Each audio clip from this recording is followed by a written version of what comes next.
Saudi अरब का नाम सुनते ही हमारे जहन में तीन चीजें आती है। पहला तेल, दूसरा पैसा और तीसरा रेतीले मैदान। सऊदी अरब एक ऐसा देश है जहां कुआं खोदने पर तेल निकलता है और तेल की वजह से ही सऊदी आज इतना अमीर है। लेकिन भगवान सब कुछ एक साथ नहीं देता। सऊदी अरब में तेल तो बहुत है, लेकिन पीने का पानी और खेती करने के लिए उपजाऊ जमीन नहीं है।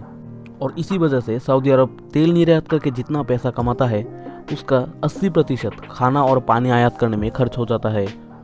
और इसी प्रॉब्लम को सॉल्व करने के लिए 1970 में सऊदी गवर्नमेंट ने अपनी खेती को विस्तार करने का प्रोजेक्ट लॉन्च किया। और लगातार प्लानिंग, प्रयास और ढेरों पैसा खर्च करने के बाद 1990 में सऊदी दुनिया की सबसे बड़ी गेहूं उत्पादक बन गया था।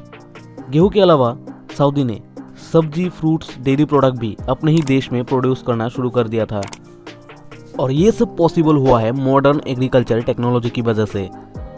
सऊदी गवर्नमेंट ने सिंचाई की पर्याप्त साधनों से लेकर बेहतर स्टोरेज फैसिलिटी, एक्सपर्ट और ट्रेनिंग इंस्टीट्यूट के जरिए देश में खेती करने का माहौल बनाया था। लेकिन फिर भी आप सोच रहे होंगे सऊदी रेत के मैदानों में कैसे खेती करते हैं, और सोचना भी चाहिए भाई। अगर आप सऊदी के मैप को जूम करके देखें तो आपको सर्कुलर शेप में कुछ खेत के मैदान देखने को मिलेंगे। दरअसल खेती की इस टेक्निक को कहते हैं सेंट्रल पिवोट इरिगेशन। खेती की इस टेक्निक में खेत के बिल्कुल सेंटर में एक मोटर लगाया जाता है और मोटर के जरिए पानी की पाइप्स को खेत के चारों ओर घुमाया जाता है और पानी की पाइप्स में से पानी छिड़काया जाता है। इस टेक्निक से बहुत कम पानी में भी बहुत बड़ी एरिया पे सिंचाई किया जा सकता है। और सऊदी भी लगभग 50 सालों से इसी टेक्निक से खेती करते आ रहा है। आपको बता दें, सऊदी ने पिछले 60 सालों में 24,000 स्क्वायर किलोमीटर बंजर जमीन को खेत के मैदानों में बदल दिया है।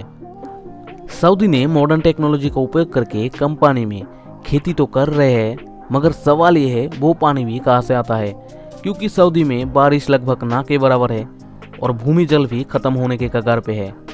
तो सऊदी खेती करने के लिए पानी कहाँ से लाता है?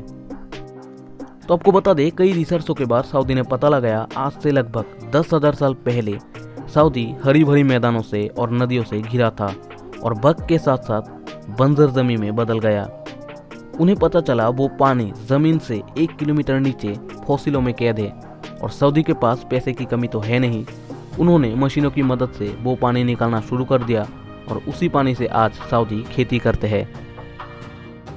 लेकिन सऊदी सरकार जानते हैं कुछ ही सालों के अंदर ये पानी खत्म हो जाएंगे और इसी वजह से सऊदी ने इंडोनेशिया, अर्जेंटीना और कई अफ्रीकी देशों में बड़े पैमानों में जमीन खरीद कर रख दिया है, ताकि अपने देश में जब पानी की कमी आए तब इन जगह पर खेती किया जा सके। दोस्तों, इस वीडियो से हमें भी ये सीख लेनी चाहिए पानी को बचाना कितना जरूरी है। आज भारत की कई हिस्सों में हर साल सूखा पड़ता है, लेकिन भारत सरकार ने अभी तक कोई दूरदर्शी प्लानिंग नहीं किया है। देश की कई नदियां आज पूरी तरह से प्रदूषित हो गया है। इसके लिए भी सरकार को ठोस कदम लेना जरूरी है, क्योंकि जिस तेजी से हम इंसान नेचर को तहस नहस करते आ रहे हैं और ज्यादा वक्त तक नेचर खुद को संभाल नहीं पाएगा। इसलिए कहता हूँ, पानी का बचत करें, नदियों को गंदा ना करें और जितना हो सके पर्यावरण को साफ रखें। वीडियो से थोड़ा सा भी नॉलेज मिला है तो वीडियो को लाइक कीजिए, चैनल में नए हैं तो चैनल को सब्सक्राइब कीजिए। मिलते हैं किसी और टॉपिक के साथ, तब तक के लिए जय हिंद, जय भारत।